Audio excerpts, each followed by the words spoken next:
Welcome to our channel Money Minded Online, the podcast where we explore the best strategies, tools, and stories for making money online. Whether you're an aspiring entrepreneur, a seasoned hustler, or just curious about how to thrive in the digital economy, you're in the right place. Each week, we bring you actionable insights, inspiring interviews, and proven tactics to help you build wealth online. So sit back, take notes, and get ready to transform your future. Let's dive in. Hey everyone, welcome back. We're doing a deep dive today into something I think you're going to find really interesting. Yeah, should be a good one. It's Rihanna's Fenty empire. I mean, everyone knows she's made it big, not just as a musician, Right. but as a business mogul. But we're going beyond, just the typical headlines. Yeah, for sure. We're going to uncover the strategies behind her success. And Absolutely. I think what's really cool is that we're focusing on like 3 specific business lessons that you can actually apply to your own life. That's right. Rihanna's story is a fascinating case study because it just dismantles the myth that success is all about like luck or fame. Yeah. It was really a combination of smart choices Right. and a really keen understanding of the business landscape Yeah. that led Fenty to become what it is today. Exactly. It's so easy to just see the glamorous end result and think, well, she's Rihanna, of course it worked. Right. But there's so much more to it than that. Like, did you know that within just a few years of launching Fenty Beauty was already making over $550 million in revenue? Yeah, that's incredible. It's Crazy, right? Yeah, that kind of rapid success doesn't happen by accident. No. There was a carefully crafted strategy at play, and that's what we're going to unpack for you. Okay, so let's start by rewinding the clock a bit. Think back to the beauty industry before Fenty. Okay. What was the landscape like? What did Rihanna see that other brands were missing?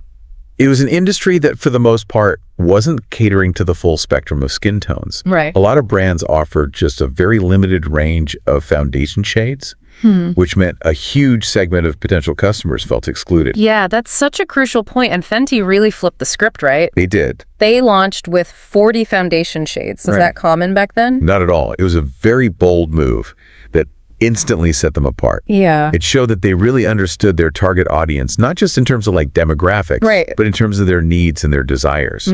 It was like they were saying, we see you and we've got you covered. Exactly. And that resonated with people. It wasn't just about buying makeup. It was about feeling seen and represented. Exactly. And that brings us to our first key business lesson from Rihanna's playbook. Okay. Identify a gap in the market. Love it. It's about looking beyond the obvious and finding those unmet needs that others might be overlooking. This applies to any field too, right? Absolutely it does. It's about thinking critically about the problems people are facing and figuring out how to solve them in a way that no one else is doing. Yes. And it's not just about identifying the gap. Right. It's about filling it in a way that truly resonates with your audience. Okay. Which leads us perfectly into our next lesson. Leverage your personal brand. Okay. Now, obviously, Rihanna has a massive global presence, Yes. but this principle applies even if you're not a superstar. Okay, so how does she do that? I mean, plenty of celebrities launch brands, Right. but not all of them achieved this level of success. What was the secret sauce that made Fenty different? It was authenticity. Okay. Rihanna didn't just slap her name on a product and call it a day. Yeah. She was genuinely involved in the creative process, ensuring that the brand reflected her values and her personal style. And people picked up on that, right? They did. It wasn't just a marketing campaign. Right. It felt like a genuine expression of who she is. Exactly. And that translated into trust. People believe in Rihanna. They admire her style. Yeah. So they trusted her judgment when it came to her products. It's interesting because that authenticity extended beyond just Fenty Beauty. Oh, yeah. Her lingerie line, Savage X Fenty, followed a similar trajectory. That's right. Savage X Fenty also addressed a gap in the market. Okay. This time by offering inclusive sizing and a wider range of styles that celebrated different body types. So it really wasn't a fluke. It wasn't. It was a deliberate strategy that proved successful across multiple product lines. This makes me think about how we can all apply this lesson, even if we're not in the fashion or beauty industry. Exactly. It's about figuring out what makes you unique, Right? what you stand for, and how you can build a brand that reflects those core values. So we've got 2 powerful lessons down. Identify a gap and leverage your personal brand. That's right. But could Rihanna have achieved all of this on her own? You know, it's unlikely. Yeah. Building a global empire requires more than just a great idea and a strong personal brand. Right. You need resources, infrastructure, and expertise. And that brings us to our third key lesson. Okay. Partner with the right people. This is where the partnership with LVMH comes in, right? Yes. That seems like a pretty crucial piece of the puzzle. It was a strategic move that gave Fenty instant access to a global network of manufacturing, distribution, and marketing resources. It would have taken years Wow. for Rihanna to build that kind of infrastructure on her own. It's like she combined her creative vision and understanding of the market with LVMH's established expertise and resources, a powerful combination. A really powerful combination. A great example of how partnering with the right people Yes. can amplify your impact and accelerate your growth. But there's something else that strikes me about this partnership, where Rihanna didn't just hand over the reins Right. and become a figurehead. That's a really important point. Yeah. She remained deeply involved in the creative direction of the brand, ensuring that it stayed true to her vision. So it was a partnership, but she also maintained a strong sense of ownership and control. Yes. What can we learn from that? It highlights the importance of finding partners who complement your skills Okay. and share your values, but also respecting your vision Right. and allowing you to retain creative control. It's about finding that sweet spot between collaboration Yeah. and autonomy. This is all so insightful. We've got these three powerful lessons. Identify a gap. Yeah. Leverage your personal brand and partner with the right people. And it's fascinating to see how they all played a role in Fenty's incredible success. It's a testament to the fact that success is rarely about luck. Right. It's about strategic planning, hard work, and making smart choices. Absolutely. But there's another element to Rihanna's story that we need to touch on, Okay. and it's something that often gets overlooked. I'm intrigued. What is it? It's her relentless work ethic. Oh, yeah. Rihanna is known for putting in the hours, for being incredibly dedicated to her craft. She's been quoted as saying, "A number is not going to stop me from working." Wow. That kind of drive is essential for achieving any level of success. It reminds us that even with the right strategy and partners, Yes. you still need to be willing to roll up your sleeves and put in the work. Exactly. Success takes effort, perseverance, and a willingness to go the extra mile. Yeah. And Rihanna embodies that spirit. This has been such an eye-opening conversation. It has. We've uncovered three powerful business lessons from Rihanna's Fenty empire. And we've also touched on the importance of hard work and dedication. Yes. But we're not done yet. We're not. Now it's time to turn the spotlight on you and how you can apply these lessons Yeah. to your own life and goals. We're going to take a deeper dive into how to put these principles into action Awesome. I can't wait. and explore some specific examples of how they can be applied in different contexts. This is great. So stick around because things are about to get really interesting. Love it. Welcome back to our deep dive into the business brilliance behind Rihanna's Fenty empire. You know, it's so easy to get caught up in the hype surrounding like a celebrity brand Right. and just assume it was an instant success because of their fame. It's tempting to simplify it that way, but I think it's important to acknowledge like the strategic decisions Yeah. and hard work that go into building a successful brand, regardless of who's behind it. Absolutely. Rihanna's success with Fenty wasn't just about slapping her name on a product and watching the money roll in. No, not at all. There was a real depth of understanding Right. about her target audience and a commitment to meeting their needs. Absolutely. And that's something we can all learn from, Right. whether we're launching a global brand or a small local business. Okay, so let's talk about that deep understanding of her audience. How did Rihanna connect with her customers in a way that other brands weren't? What set Fenty apart?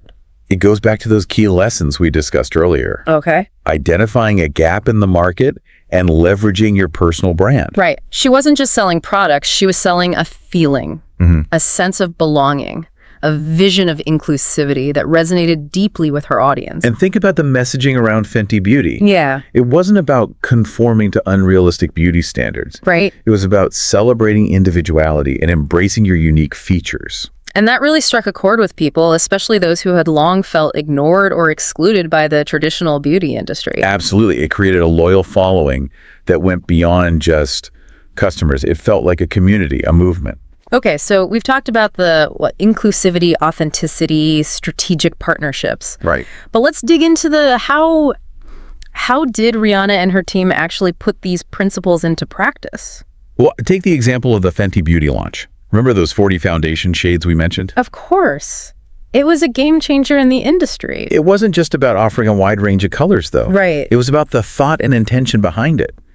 Rihanna and her team went to great lengths to ensure that every shade was carefully formulated and tested on a diverse range of skin tones. They didn't just pay lip service to inclusivity, they actually did the work. Exactly. And that attention to detail, that commitment to serving their customers is what set them apart. It's a good reminder that success is often found in those small details, in the things that others might overlook. And it wasn't just about the products themselves. Rihanna also used her platform to amplify the voices of her customers. Okay. She featured real people from diverse backgrounds in her marketing campaigns, further reinforcing that sense of inclusivity. It created a space where everyone felt welcome and celebrated, which is so powerful. Exactly. It goes beyond just selling products. It's Yeah. about building a brand that people believe in, a brand that reflects their values. Okay, so let's shift gears for a moment and talk about Rihanna's partnership with LVMH. How did she navigate that relationship to ensure that her vision remained intact? I imagine it could be intimidating for a young entrepreneur, even one as successful as Rihanna, Right. to partner with such a giant in the industry. You're right. It could have been easy for her vision to get lost or diluted in that collaboration. Yeah. But Rihanna was very strategic about maintaining control over the creative direction of her brands. She knew what she wanted and wasn't afraid to advocate for her vision. Exactly. She understood the value of her unique perspective and her connection with her audience. So how did she strike that balance between collaboration and maintaining control? It's about clear communication, setting boundaries, and having a strong sense of self. And probably a really good legal team. Yes, having a strong team behind you is definitely essential in these kinds of partnerships. Yeah.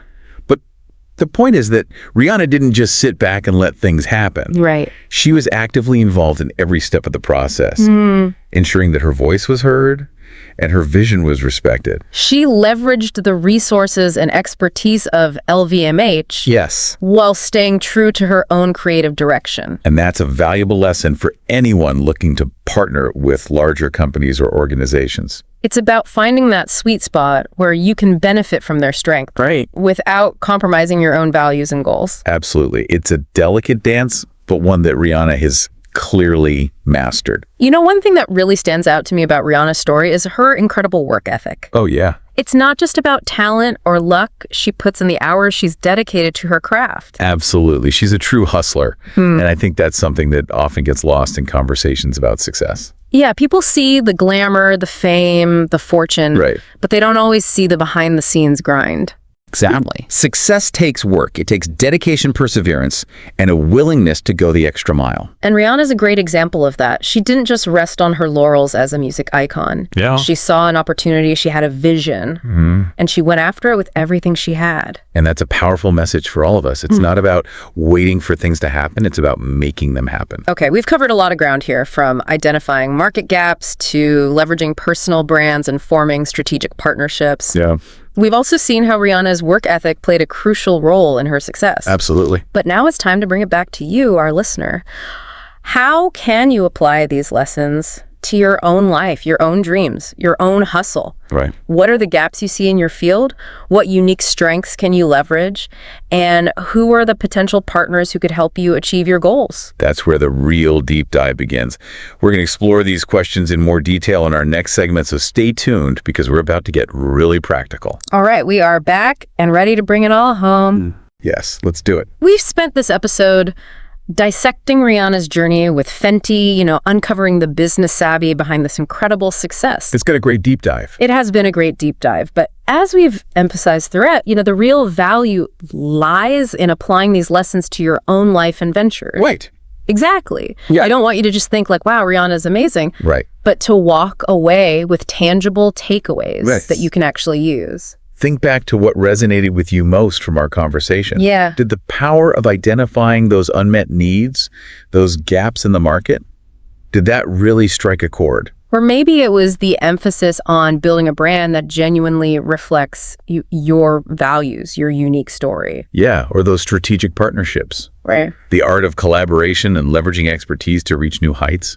Whatever stood out to you, now's the time to ask yourself, how can I use this? Yeah, for sure. So let's say you're passionate about sustainable fashion. Okay.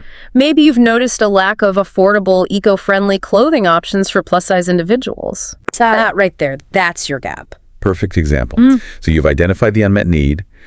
Now, think about your personal brand. What are your core values when it comes to this? Are you all about transparency, ethical sourcing, body positivity? Yeah. Weave those values into everything you do. Love it. Then consider potential partners who align with your vision. Maybe there's a local textile mill using recycled materials, or a graphic designer who shares your passion for inclusivity. Yeah. Suddenly you're not just dreaming, you're building a plan. And remember, as we discussed earlier, Rihanna's success with Fenty didn't happen overnight. No, it didn't. It took dedication, resilience, and a whole lot of hustle. That's right. And that's the final takeaway we want to leave you with. It's not enough to have a brilliant idea. You have to be willing to put in the work to face challenges head on and to keep pushing forward even when things get tough. Yeah, Rihanna's famous quote about a number is not going to stop me from working Yes. really encapsulates this idea. Success isn't a destination. It's an ongoing journey. And we're all on that journey in our own unique ways. So what's your next step? What action, big or small, will you take today, inspired by what we've explored together? We'd love to hear about it. Share your thoughts, your ideas, your own deep dives with us on social media. Tag us in your posts. Let's keep this conversation going, because ultimately the most valuable lesson we can take from Rihanna's Fenty empire is this. What's that? It's possible. It's possible to dream big, to break boundaries, and to create something truly impactful. So go out there and make it happen. Thanks for diving deep with us. Thanks for tuning into our channel Money Minded Online. If you found value in today's episode, don't forget to hit the like button, subscribe, and turn on notifications so you never miss an update. Share this episode with friends who are looking to make money online and join the community. Drop a comment below with your favorite tip or takeaway. We'd love to hear from you. Until next time, keep hustling and making moves. See you in the next episode.